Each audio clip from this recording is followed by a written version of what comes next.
Assalamualaikum warahmatullahi wabarakatuh. Anak-anakku sekalian yang Abi banggakan, selamat berjumpa dalam pembelajaran jarak jauh atau daring atau BDR, belajar dari rumah, untuk mata pelajaran PAI dan Budi Pekerti kelas 12 semester gasal. Adapun materi pokoknya adalah mengenai Quran surah Ali Imran, surah yang ketiga, ayat 190, ayat 191 dan ayat ke 159.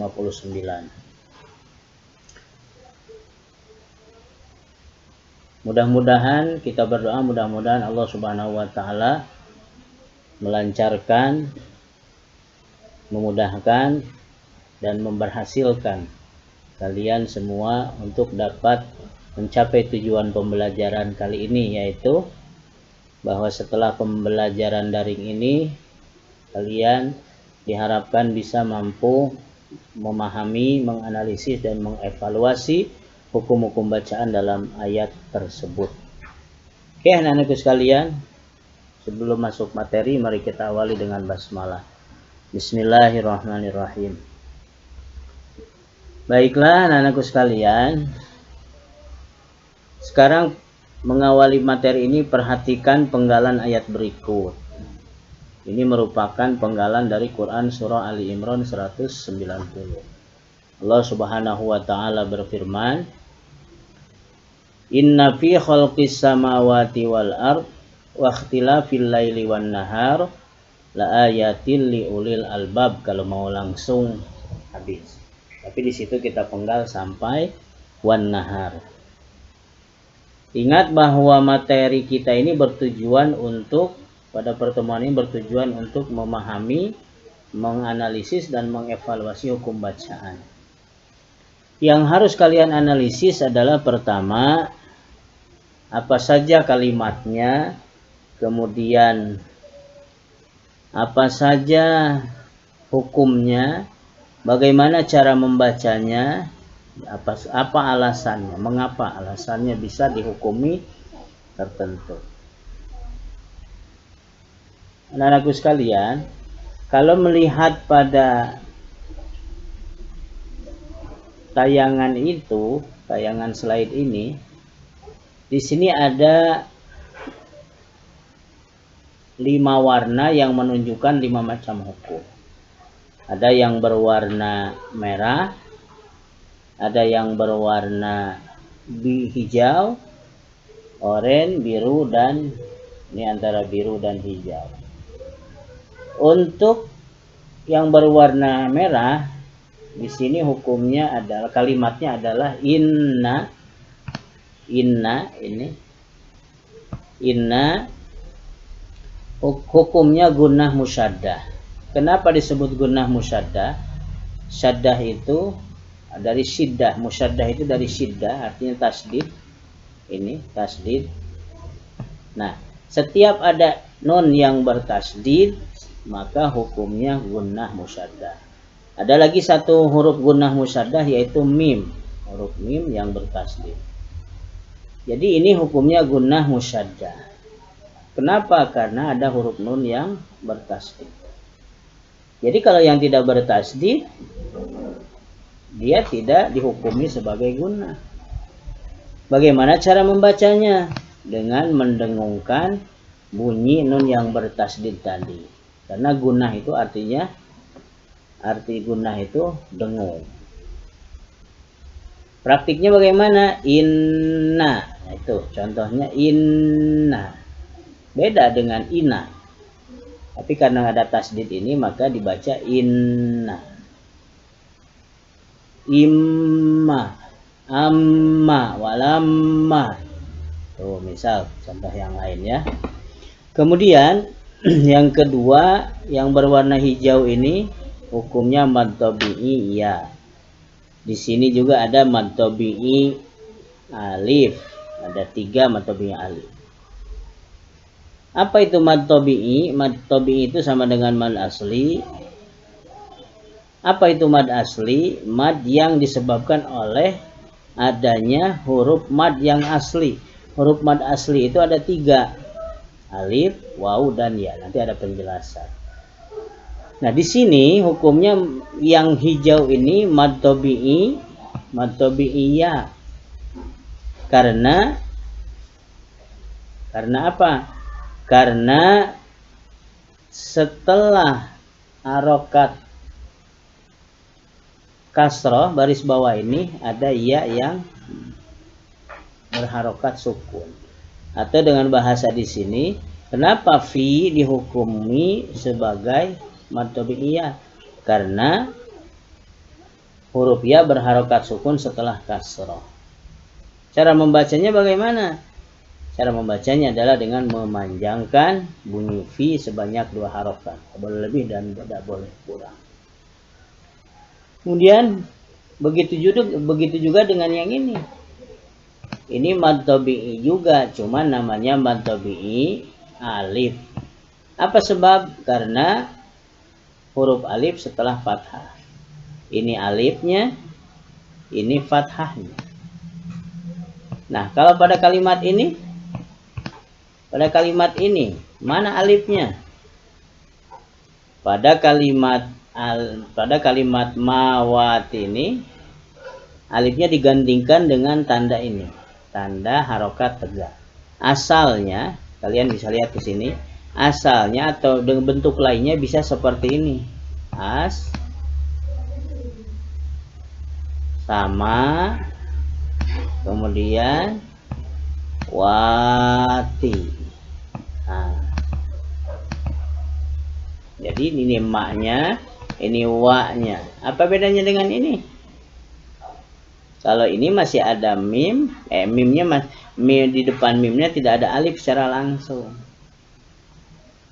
Maka dengan bahasa lain, kalau dihapus itu kan, kalau dihapus, ini kita hapus. Nah, kita hapus. Jadi penulisannya itu berubah seperti ini. Jadi penulisannya menjadi maknya setelah ma ini.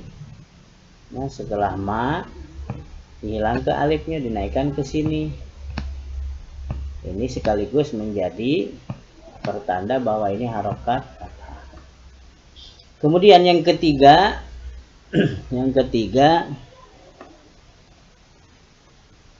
yang warna oranye, hukumnya kalimatnya as-samawati, asa. Kemudian juga ada wan nahari. Wan nahari hukumnya begitu juga as-samawat, hukumnya alif lam samsiyah. Kenapa? Karena setelah huruf alif lam ada huruf yang bertasdid. Ini alifnya, ini lamnya bersambung langsung dengan huruf sin yang berharokat atau bertasdid.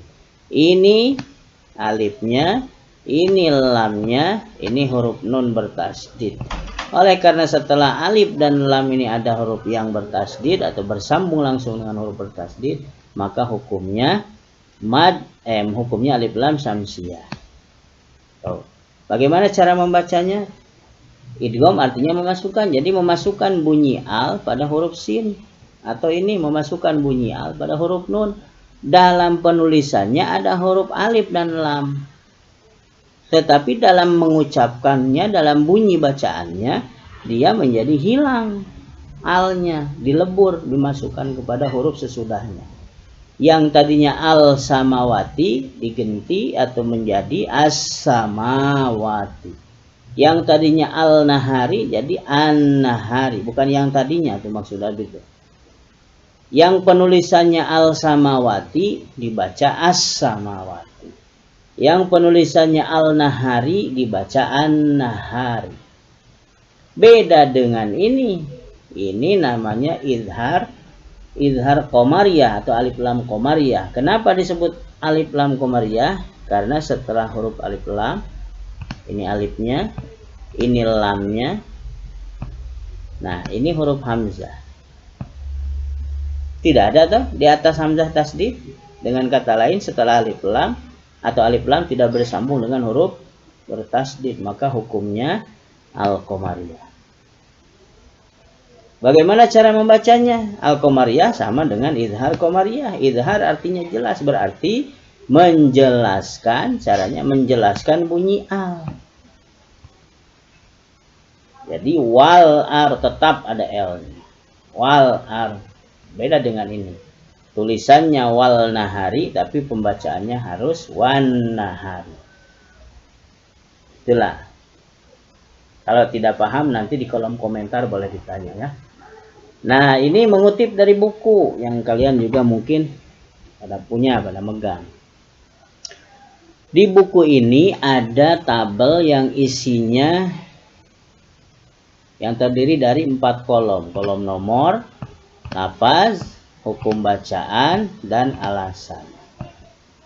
Kalau kembali ke sini, maka kolom itu jadi ada 5. 1 nomor, 2 hukum bacaan, kemudian sebabnya, kemudian cara membacanya. Makanya nanti ada tugas untuk kalian membuat seperti ini, tetapi dengan menambahkan di sini tabel cara membaca. Ini cara membacanya harus sesuai dengan hukum bacaan. Seperti ini gunnah musyaddah. Bagaimana cara membacanya? Mendengungkan bunyi. Nanti ada kolom khusus untuk yang menjadi patokan bagi kalian untuk menganalisis cara membaca hukum bacaan. Nah, kita lihat di sini. Khalqis samawati, hukum idgham syamsiyah. Sebabnya atau alasannya alif lam diikuti sin. Atau seperti tadi bersambung langsung dengan sin, dan sinnya ini bertasdid. Wal ar sudah, qiyamah wa qu'uda, dan seterusnya idgham bi gunnah. Oke, ini tinggal dibaca saja karena memang sudah ada di buku. Nah, berikut adalah kata kunci analisis cara membaca hukum bacaan. Jadi maksud Abi, kalian harus memahami ini untuk bahan kalian, untuk patokan kalian melakukan analisis dengan mencantumkan 1 kolom di ujung ini. Jadi di sini cara membaca. Kita lihat, kalau hukum bacaannya idhar, maka kata kunci utamanya adalah menjelaskan bunyi. Kalau dia idgham, maka kata kuncinya memasukkan bunyi. Kalau dia iqlab, maka cara membacanya adalah menukarkan. Kalau dia ikhfa, maka cara membacanya menyamarkan. Dan seterusnya. Ini yang harus diperhatikan. Jadi ketika kalian nanti mengerjakan tugas, khusus untuk kolom yang terakhir yaitu cara membaca, maka cantumkan kata kunci ini. Ini kata kunci utama untuk menentukan, mendeskripsikan cara membaca.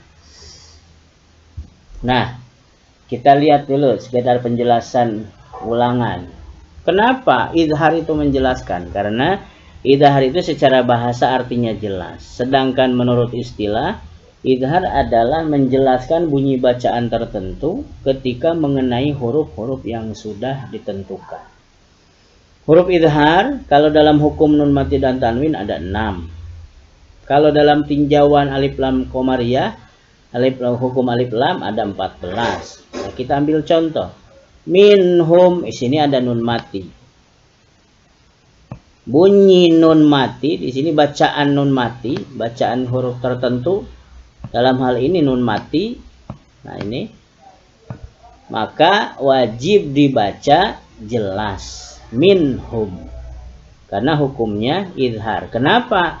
Karena setelah nun mati ada ha atau nun mati bertemu dengan huruf ha. Ha itu huruf idhar. Kemudian yang ini alimun hakim. Alimun hakim. Mun hakim. Harus dibaca jelas. Karena apa? Tanwin ketemu huruf ha. ha ini huruf idhar. Jangan dibaca alimung atau alimu, tapi ada bunyi n, alimun hakim. Nah, kemudian pada kasus fil ardi, fil ard ini dijelaskan bunyi alnya, sehingga masih bunyi l-nya ada. Fil ardi, tidak fi ardi, tapi fil ardi. Nah, kalau ditanya bagaimana atau apa hukumnya,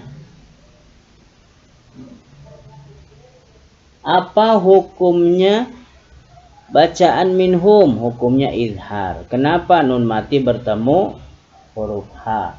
Bagaimana cara membacanya? Cara membacanya adalah menjelaskan bunyi, apa yang bunyi di sini? Nun mati atau bunyi min. Kalau ini menjelaskan bunyi mun. Kalau ini menjelaskan bunyi fil. Dan seterusnya. Kemudian anakku sekalian, yang kedua idgham. Idgham artinya masuk, sedangkan menurut istilah artinya memasukkan bunyi bacaan tertentu ketika mengenai huruf-huruf tertentu. Bunyi tertentu itu apa? Ya, bunyi kalimat. Misalnya di sini man ya'mal. Man ya'mal, ada bunyi man. Tapi karena dia bertemu dengan huruf ya, dan ya ini merupakan huruf idgham. Ini huruf-huruf tertentu itu huruf idgham ya. Salah satu dari huruf idgham itu adalah ya, maka wajib dibaca dengan cara memasukkan bunyi man pada huruf ya, sehingga seolah-olah ya n-nya tidak ada, jadi dibaca mayyamal. Pembacaannya mayyamal, dalam tulisannya man ya'mal. Hukum baca kalimatnya man ya'mal kan gitu kalau mau dianalisis. Kalau kembali ke tabel kayak ini, bacaannya atau lafadznya man ya'mal, hukum bacaannya idgham. Kalau mau dipakai idgham bila biguna, alasannya karena nun mati ketemu huruf ya.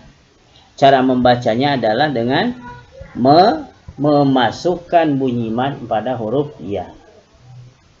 Kemudian pada contoh syai'in wakil, penulisannya syai'in wakil, pembacaannya, cara membacanya adalah dengan memasukkan bunyi in pada huruf waw, sehingga hilang n-nya.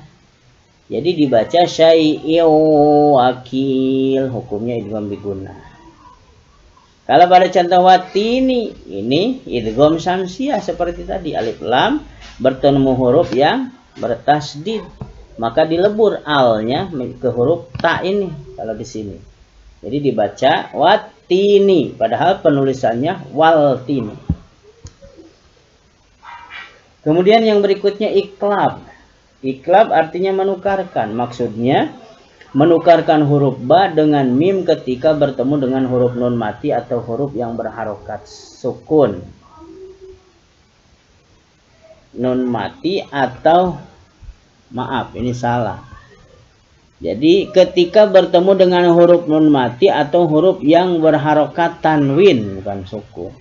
Ini tanwin. Berharokat tanwin, ada tanwin. Kita hapus dulu. Kita hapus. Jadi maksudnya bukan sukun, ini salah. Tetapi tanwin. Tanwin ada berapa, nak?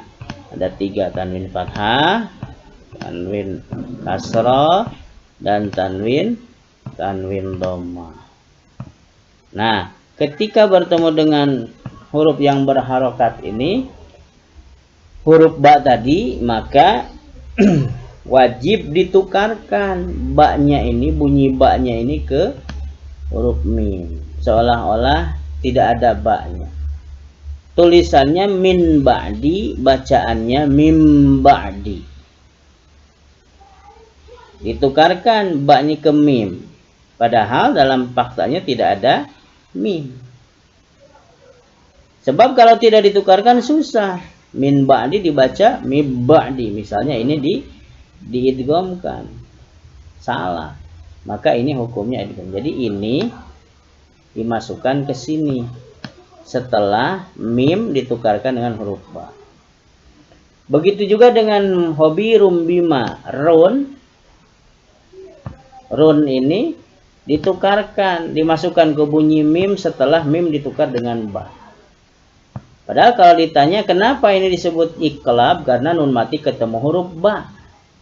Kenapa ini disebut iklab? Karena tanwin bertemu huruf ba.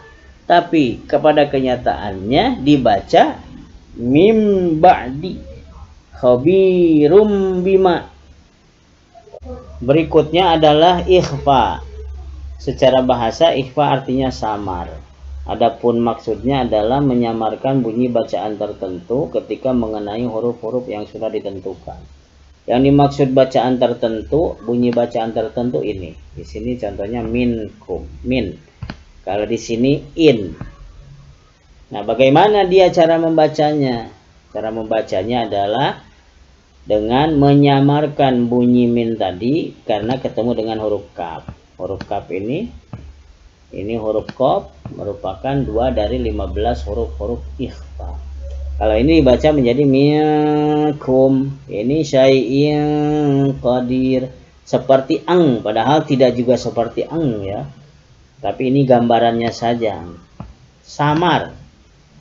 Maka ada seorang ulama yang mengatakan yang dimaksud ikhfa itu adalah idgham tidak, idgham idhar tidak, idgham bukan, bunyinya itu. Jadi antara itulah minkum berdengung. Tidak terlalu begitu juga. Nah itu. Kemudian berikutnya yang merupakan hukum bacaan yang sehari-hari mungkin sering dan pasti ditemukan oleh kita kalau kita membaca Al-Quran adalah mad. Mad artinya panjang. Apa maksudnya? Maksudnya dalam konteks ini adalah memanjangkan bunyi bacaan tertentu ketika mengenai huruf-huruf yang sudah ditentukan. Bacaan tertentu ini ko-nya. Di sini ini ki-nya. Ini ku-nya. Ini harus dipanjangkan. Kenapa? Karena pada tulisan ko ini ada huruf alif setelah fathah. Pada contoh yang ini ada ya mati setelah kasroh. Pada contoh yang ini ada waw mati setelah dhammah. Ini yang disebut mad asli atau mad tabi'i. Ini mad tabi'i alif, ini mad tabi'i ya, yang ini mad tabi'i waw. Cara membacanya bagaimana? Dengan memanjangkan bunyi ko, 2 harokat. Jadi kola. Kalau yang ini qila. Kalau yang ini yaqulu dan seterusnya. Tuh. Jadi yang dimaksud mad itu sekali lagi memanjangkan bunyi bacaan tertentu ketika mengenai huruf-huruf yang sudah ditentukan. Ini bacaannya ko bertemu dengan huruf tertentunya alif, ya dan waw. Alif setelah fathah, ya kasroh, sukun setelah kasroh, dan waw sukun setelah dhammah. Ko, ki, dan ku. Oke, anak-anakku sekalian, itu penjelasan sedikit, boleh dikatakan sedikit tentang hukum bacaan. Sebenarnya banyak hukum bacaan dalam Al-Quran ya, tetapi paling tidak Abi mengulang sedikit saja. Nah, selanjutnya silakan nanti kalian menganalisis hukum bacaan pada ayat berikut, yaitu ayat 191 surah Ali Imran dan 159 dengan memakai tabel analisis seperti ini. Ditambahkan kan seperti yang Abi sampaikan tadi, tambahkan 1 di ujung. Bagaimana cara mengisi yang ini? Kalau cara mengisi yang ini, dan ini sudah ada di buku. Tapi yang ini, Abi kasih clue yang tadi, yaitu dengan clue yang ini. Oke, jadi silakan nanti diisi. Semakin banyak kalimat yang dapat kalian analisis dengan benar tentunya, maka semakin besar nilai yang kalian peroleh. Disetor selambat-lambatnya pukul 7 malam hari ini. Tapi kalau ada alasan yang jujur dengan yang sebenarnya, tidak mengada-ada sehingga mengalami keterlambatan, Allah Maha Tahu, Abi tetap menilainya dan memberikan penilaian yang wajar. Oke, itu saja mungkin untuk pertemuan perdana ini anak-anakku sekalian. Good luck to you all. Ta'alakum bi khairin wa najahin. Mudah-mudahan kalian senantiasa dalam kesuksesan dan kebaikan. Ingat, kita selalu berdoa dan semangat. Semoga pandemi ini segera berlalu dan kita kembali normal dalam pembelajaran. Amin ya robbal alamin. Jika ada pertanyaan, silahkan kalian sampaikan di kolom komentar. Ini Abi linkkan dengan YouTube atau dimasukkan di YouTube. Nanti kalian klik YouTube. Jangan lupa dengan penuh keikhlasan mohon di subscribe dan like and share. Demikian kita akhiri dengan hamdalah. Alhamdulillah. Assalamualaikum warahmatullahi wabarakatuh.